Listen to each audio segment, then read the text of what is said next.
बुधवार को सखी के तत्वाधान में यूनिवर्सिटी ऑफ बर्मिंघम और भारत सरकार के सहयोग से मखाना उत्पादन, प्रसंस्करण एवं विपणन पर हितधारकों का एक दिवसीय कार्यशाला का आयोजन किया गया।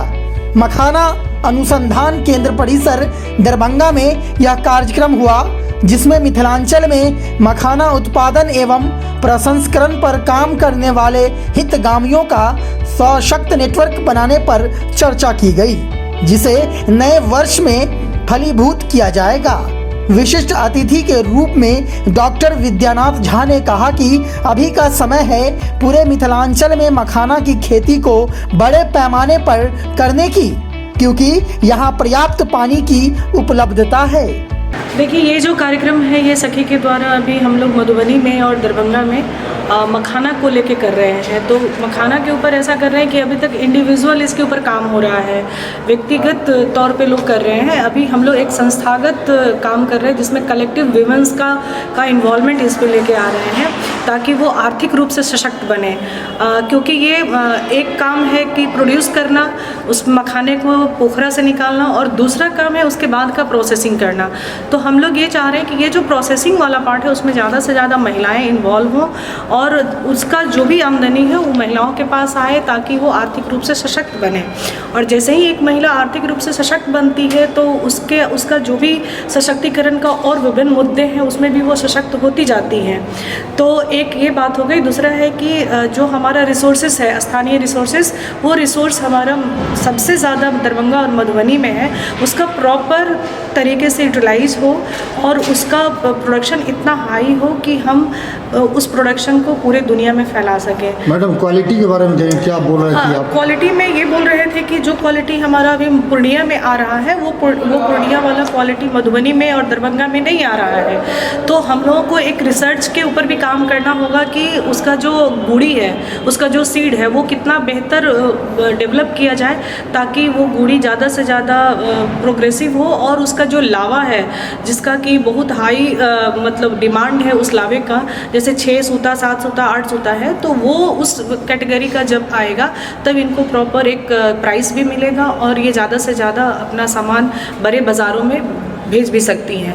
तो उसके ऊपर ये पूरा एक काम है। तो हमारा आज का जो पर्पस है वो स्टेक होल्डर मीट है, जिसमें कि दरभंगा, मधुबनी, पूर्णिया में जो लोग भी काम कर रहे हैं उनको हम एक प्लेटफॉर्म पर लाना चाहते हैं ताकि हमारे यहाँ कुछ प्रोडक्शन है, उनके यहाँ भी कुछ प्रोडक्शन है और दरभंगा में भी कुछ प्रोडक्शन है। तो किस तरीके से हम एक नेटवर्क बनाएं और उस नेटवर्क के ज़रिए हम बिहार के सुपर नेटवर्क के साथ हम बाहर के राज्यों में या दूसरे देशों में भी हम कम्पीट कर पाएँ।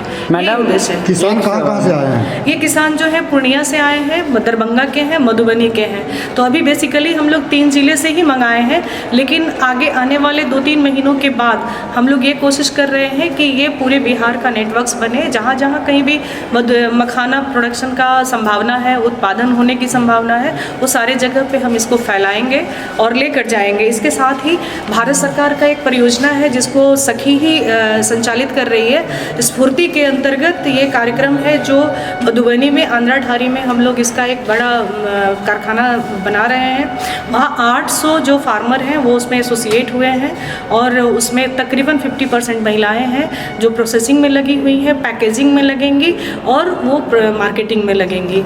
तो ये एक बड़ा भारत सरकार का प्रोग्राम है जिसमें कि बेरोजगारी से लड़ने का कवायद उसमें किया जा रहा है। मैडम, एक मखाना को लेकर के कार्यक्रम हो रही है, क्या कहेंगे? इस केंद्र पे आज इसकी चर्चा सब जगह है कि मखाना अनुसंधान केंद्र दरभंगा जो दिल्ली मोड़ पे है, यहाँ एक रुद्रपुर में सखी ऑर्गेनाइजेशन है जो महिलाओं के लिए, महिलाओं को कौशल कैसे दें, उनका रोज़गार कैसे बढ़े, उसके लिए वो संस्था कार्य करती है। उस संस्था का ही ये प्रोग्राम आज यहाँ पर आयोजित किया गया है। वो लोग सभी आए हुए हैं। तो उनका ये प्रयास है कि सिर्फ मखाना के उत्पादन करने से ही मखाना के उत्पादक को बहुत ज़्यादा फ़ायदा नहीं मिलेगा और उनका जो पारिवारिक इनकम जो बढ़ाना है, उनके जो वार्षिक आय बढ़े उसके लिए उनको इस कार्यक्रम का मेन मुख्य मुद्दा यही है कि कैसे उस मखाना से हम क्या दूसरे उत्पाद बना सकते हैं, मखाना का जो लावा बनाना है उसके लिए कौन से मशीन है और मशीन का प्रयोग करके हम कैसे उसका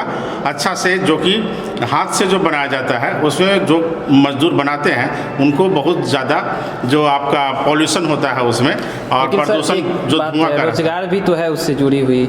तो अगर मशीन आप कहीं न कहीं लाते हैं तो रोजगार बहुत सारे आदमी को छीन जाएगी। इस पे आपका क्या विचार है?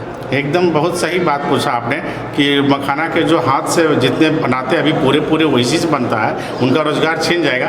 ऐसा नहीं है, ऐसा मानना नहीं है, ऐसा मानना भी नहीं चाहिए। क्योंकि जब पहले आप सोचे होंगे कि ट्रैक्टर जब आया तो क्या खेती बंद हो गया और बाकी लोग जो हल चलाते थे तो वो बंद नहीं हुआ। इस तरह से ये बंद नहीं होता, बहुत सी मशीनें आई, लेकिन क्या है कि उनका जो गरीब आदमी है वो जो करता है उसके परिवार पे जो प्रदूषण होता है, वहाँ धुआं धूल ये सब रहता है, उससे उनको बचत होती है मशीन में।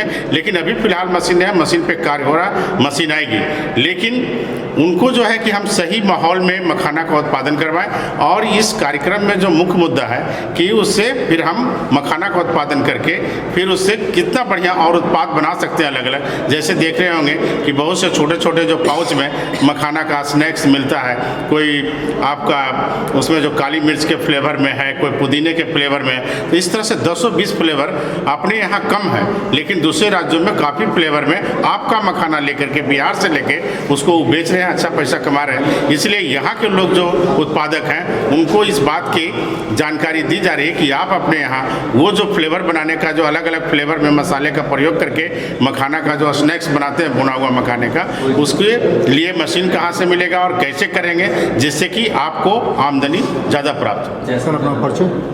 मैं डॉक्टर IS सिंह, मखाना अनुसंधान केंद्र में प्रधान वैज्ञानिक एवं प्रभारी अध्यक्ष दरभंगा।